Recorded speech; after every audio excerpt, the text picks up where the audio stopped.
We are going to talk about Gemini energy today and what it means and what I hear from it. My name is Seidel Schultz, and I am a sound astrologer. I listen to the planets and what they are saying to help you express the essence of you with more power and clarity. So let's jump in and talk about Gemini. Gemini, poor Gemini. Gemini. I think Gemini gets a bad rap often on the interwebs and all the astrology things going around, like really flighty, um, two-faced. Like there was a lot of time before I dove into astrology that I was like, I do not identify with anything that they are saying about Gemini, because I was like, I don't feel two-faced. But when I started to understand and really listen to what Gemini was saying to me, I could understand why people were saying that Gemini might be two-faced, especially in the shadow.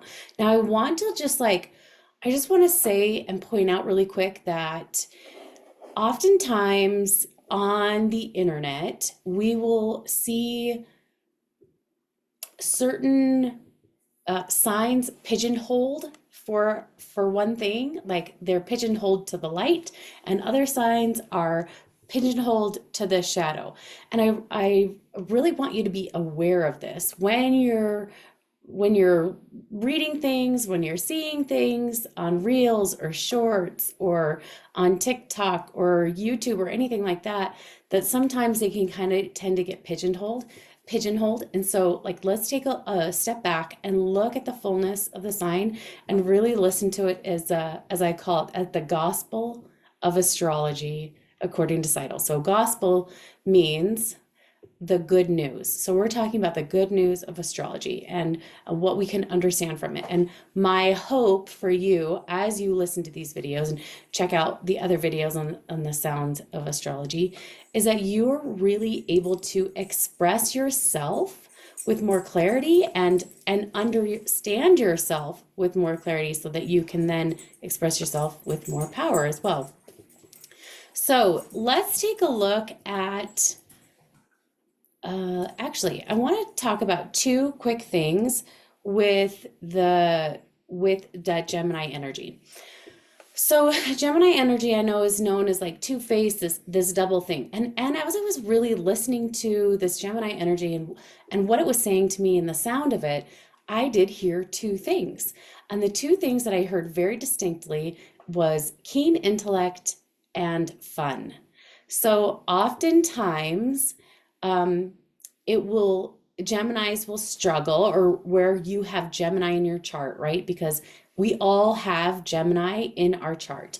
So where we struggle to show up, this is where Gemini is going to be cusping your chart, or if you have it as like your sun sign or your moon sign or your rising, this is going to like really affect it with your bigger placements, right? You will have a hard time showing up in the intelligence and in the fun at the same time. It's like you can only do one or the other. So it's like, okay, well, let's show up in the fun.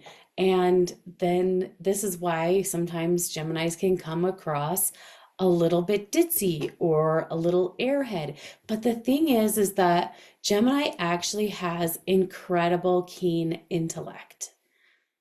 Like they're sharply intelligent in this area of their life, okay? Sharply intelligent. And also a ton of fun. And they have the ability, when we're standing, we have the ability, we have the ability when we're standing in the light of this and we are claiming this power of the Gemini in us in this area of our life, we have the power to say, I am incredibly intelligent in this area, and I'm also a lot of fun, and I can be both at the same time. So let's look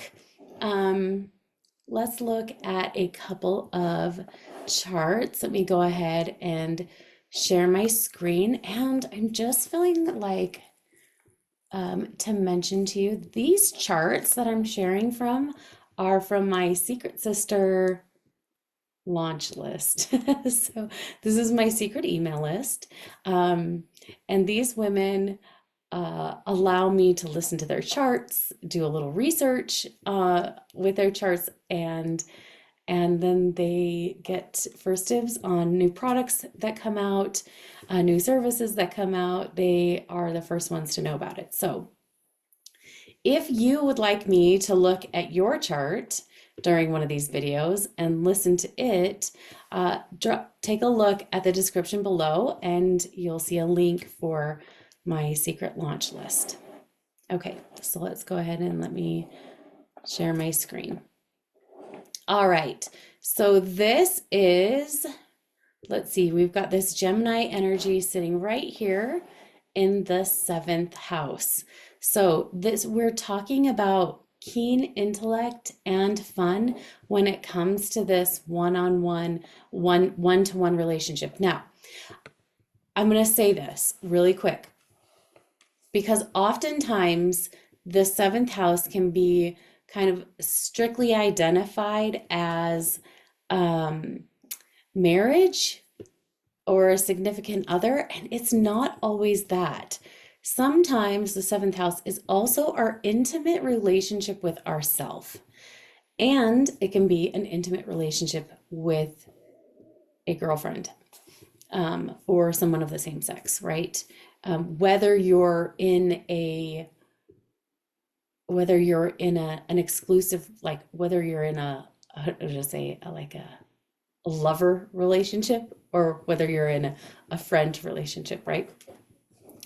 Okay, so it was so fascinating because as I pulled up this chart and I looked at it, it was just like, whoa, yeah, like yelling at me. And it was so funny. The thing that I heard the most as I listened to this specific chart was that the keen intellect is like, oh, I see you. I see you, which is so interesting because normally that's like a little bit what I'd say about Scorpio, right? Scorpio's energy's got this. They're really good at seeing other people really clearly and not so great at seeing themselves really clearly in the area of their life that Scorpio cusps, right? And then, but this Gemini, like one of the things that I heard as I looked at this Gemini chart or this chart with Gemini in the 7th house was, I see, like, keenly see you. I keenly see you. And I see you, like, I'm just trying to describe what it feels like and what I'm hearing. Um, it's like the details. So when they know this person or when they have an intimate relationship with this person, which is either themselves or someone else, then it's just this because it's not okay, so this is the difference. I'm just listening to it. This is live, you guys. This is like I'm listening to this live. So Scorpio is like the difference between the two as I'm listening to them. The difference between the two is this would be like I see your intellect and this is I see you with my intellect. Like I am very good, this energy right here, not me. This is not my chart, but for this person, they are really good at seeing the other person with their intellect. And they're also really good at having fun with the person when they're one-on-one, like really relaxing and letting that side of themselves be seen. Okay, let's take a look at this one. Now, this one is fascinating and I love this. I actually was like scrolling through several Secret Sisters on my list and came across a few that had the double Gemini energy. And so I was like, all right, here we are. We're doing this. We're doing the double Gemini energy. So here we have this double Gemini. So that her 3rd house starts in Gemini and her 4th house also starts in Gemini. So then the same thing over here on the opposite side. So we have 2 Sagittarius. So they'll say like, okay, one of these 2 energies is going to show up really strong in your life because you have that double energy, right? And I was just, I didn't even, I haven't even listened to this chart yet. I haven't listened to Sagittarius or anything. But when I looked at the chart, when I very first looked at the chart, the feeling that just like rushed over me was like, oh, all this beautiful Gemini energy. And it came out really strong, even though the midheaven right here is in Sagittarius, right? So a lot of really strong Gemini energy. So let's take a look at the third house. The third house is all about communication, and it can be about like our relationship with our siblings when we were growing up, right? So it's childhood, it gets like writing and short distance travel, like all of that stuff. And then the fourth house is the house of home. So the third house can very much be this keen intellect when it comes to communication. And Gemini is already a communicative sign, and they have a lot to say, right? I know it's like, oh my gosh, I say my poor friends because I'm a Gemini sun, very talkative. I'm a Leo moon, also very expressive. And then Mars in the third house, like I get energy from communicating with people. And so it's like, sorry, friends, right? And this is very similar to that kind of energy where this very communicative. Now, the reason I'm just hearing like one of the reasons why Gemini is so communicative is there is this, I mean, I know Mercury rules Gemini, but there is this, with the keen intellect, there is this drive to share that information and to share that information in a very fun and light way, and in a way that like makes people curious, and because Geminis have such a natural curiosity, right? So here we have this Gemini in the third house. So really, leaning into this and trusting your ability to communicate. Now, does that mean that that you have no work to do and that you don't necessarily need to read any communication books, you don't need to try anything or gain knowledge or wisdom in places? No, you absolutely do. But this is also where you can also trust in your capacity to learn and your capacity to learn from. So like your capacity to learn from communication, your capacity to teach communication in a way that's very understandable. And here we have, again, in the fourth house, now we're looking at it in the fourth house, this ability to see, actually, I just want to listen to it for a second.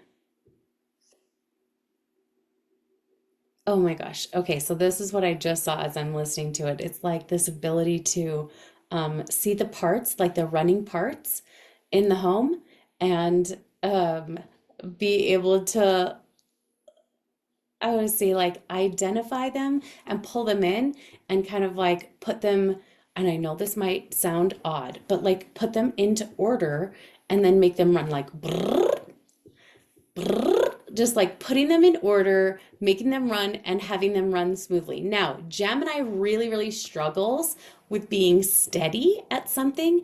And so this is the area of our life too, where we can step into this place where it's like, I'm going to take ownership of my intelligence. I'm going to take ownership of my ability to also be fun at the same time. And I'm going to take those two things together and apply them and be steady at doing just this one thing.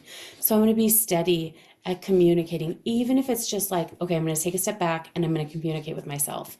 Or I'm going to take a step back and I'm just going to take a look at the communication that is happening in my home or with my home, like between me and my home and between me and feeling at home with myself, right? So, because the home to me also symbolizes like feeling at home with ourselves in some aspect, right? So, this would be like the inner communication with self so that you can then feel more comfortable and confident communicating anywhere. So, we take that home with us, right?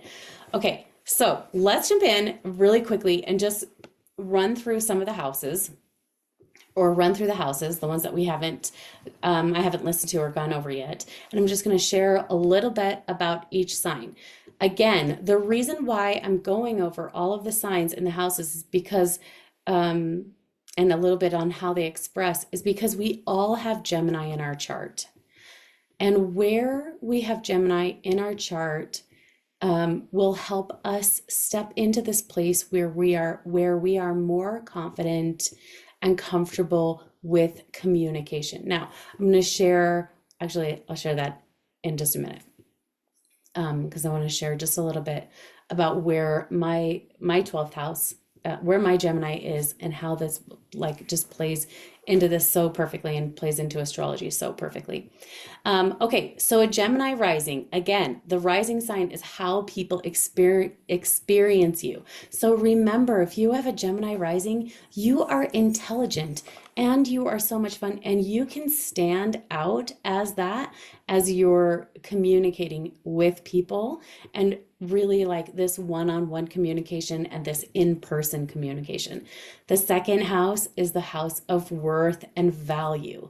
So you have this keen intellectual capacity when it comes to value, when it comes to worth, when it comes to money. And I just hear like communicating with money and being able to, I don't know, it sounds funny, but just like get money to do the things that you want to do. So if you have Gemini in the second house, I want to know, is this fitting for you? Can you see this playing out in your life? Like, what would happen if you started talking to money, and really being like, hey, what up? What up, Benjamin? Like, let's be friends, and just having these conversations and really getting more comfortable with it. Also, drop in the comments below what house cusps Gemini. I want to hear. So the cusp means starts. What house starts in Gemini? Okay, so that's first, second, third. Fourth, we've gone over. Fifth is the house of creation. So intellectual creation, or creating intellectually, or your capacity to create, has deep intellectual roots and deep fun roots. Then we take a look at the sixth house, and oh man, I can hear it already. I'm hearing it already. Like this, I'm struggling to be steady on the daily basis because it's just really easy to lean into that fun. Or I'm really struggling to actually have fun on a daily basis because I'm leaning so heavily into that intellectual capacity. So remember, Gemini, in the sixth house or whatever house it is for you, you can have both. You were designed to be both and to be expressive in both ways in that house. Okay, we ran over the seventh house. Then the eighth house is the house of transformation. I love this. And one of the things that I hear so clearly is your communication was designed to create transformation. Your communication was designed to create transformation, and you can do it in a fun way, like affirmations, because some people really, affirmations are like they're super drawn to them. They're really easy for them to do. Is that you, eighth house, Gemini, eighth house? Can you see that? Like, how are affirmations working for you? But to remember that in order for you, like this is the other thing that I'm hearing, in order for you to really step into this place of transformation and having a continual steady transformation, it will be important for you to communicate. It will be important for you to take ownership of your keen intellect. You are intelligent. You are intelligent in this area. Claim that intelligence.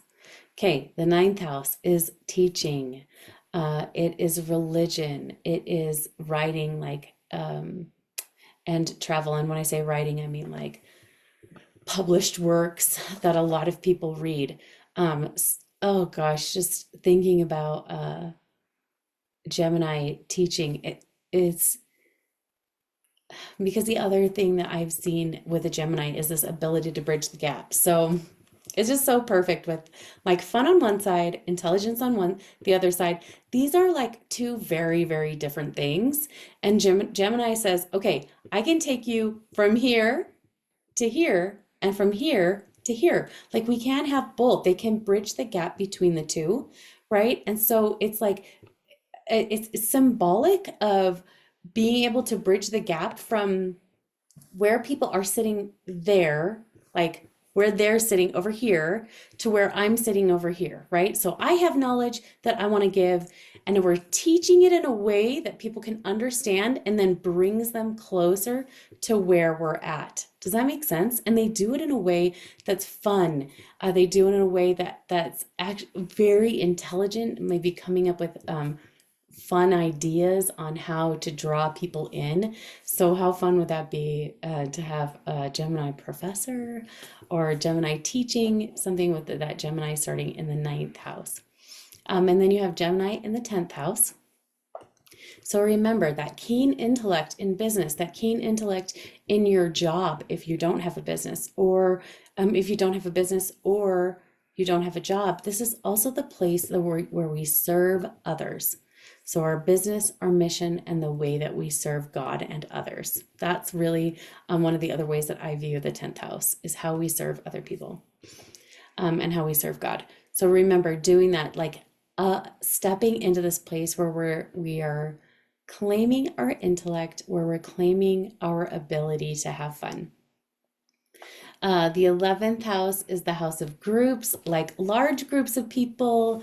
It's the internet, it's our hopes and our dreams. And I'm just saying, if you have Gemini cusping the 11th house, will you please talk to your hopes and dreams? Will you please do what you can to make sure that you are hanging out with people? Like, please be with people, even just a little bit, because it will help you so much step into this Gemini piece of you and claim this intelligence and claim the fun part of you, even if you're, because I'm thinking like, oh, what if somebody's shy? You know, that's the question I'm hearing. What if I'm really shy and I've got Gemini in the 11th house? You can still be around a group of people and not necessarily have to be the leader of the people, but still being really fun, right? Now, you can also have Gemini, so this is just depending on your chart and how, like all of the other things on there, but you could also have Gemini in the 11th house and be an incredible public speaker, like an incredible public speaker, and just be like, oh, I nail it in front of groups, right? And I'm fun and I'm engaging and I just really naturally know how to do that. So that could also be, there's so many possibilities. So I want you to take this video and really ask yourself, how am I expressing this Gemini? How can I own my keen intellect in this area? How can I step more into this place of owning my fun and allowing them to be twin sisters in this area, or twins in this area in my life? Okay, the 12th house. This is the house of a personal relationship with God. Okay. I know it's normally known as like the subconscious, right? But it's also, to me, our personal relationship with God. Now, this is where my Gemini sits. And it's been very important for me as I that I communicate with God on a daily basis, right? But also for me to recognize that I actually have a very keen intellectual capacity to communicate with God. And I enjoy communicating with God in a fun, light-hearted way, and in a way that where it's light. It's light in the way that it's not always joking around. I'm not talking about joking around, but where it's not always like super heavy, and where we can move from this place of maybe a little bit heavier into this place like where I share all of my feelings. So I'm not saying that I don't share the heavy stuff with God, but by the end of my communication with God, I feel so much lighter, right? And so it's like, okay, I actually have the ability to really receive this keen intellectual capacity, which I think everybody does. But this is just where one of my strengths is, right? So this ability to receive those downloads, really communicate with God in a way that then helps me communicate with other people. Okay, that's the whole clock. That's all of the houses. And that is a wrap for Gemini. So let me know. Can you see your Gemini energy shining in your life? If not, ask those questions. Okay, we'll see you in the next video.